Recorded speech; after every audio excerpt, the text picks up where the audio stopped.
Ngayon, marami kasi sila, ano dapat ang gawin? Ayan, umariba na naman yung tatay niyong wala stick.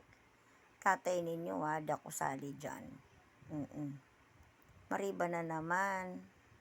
Wala na ba talaga kayong kayang gawin, kundi magtitigiloglog. Ganyan na ba talaga kayo? Yung mindset niyo, tigiloglog. Tapos sabihin nyo kayo, mga peacemaker. Kaloka. 'Di ba? Nakakaloka. My gosh.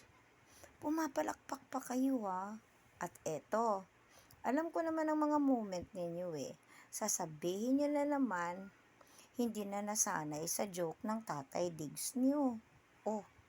Gawin nating normal ang tigiloglog. 'Di ba? Yung mga pasabog-sabog.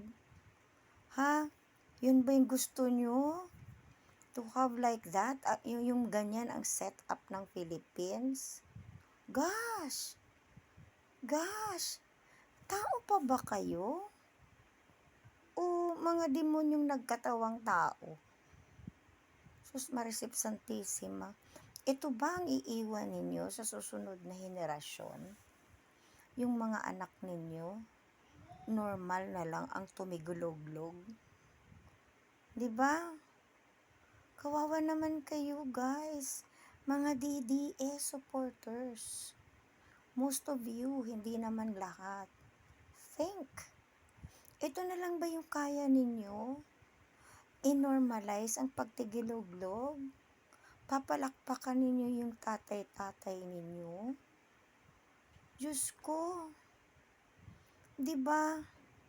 Ito yung gusto nyo makarating sa mga anak ng mga anak nyo, ng mga apo ng mga apo nyo, na kunting kibot, pag hindi kinaya, ititigiloglog.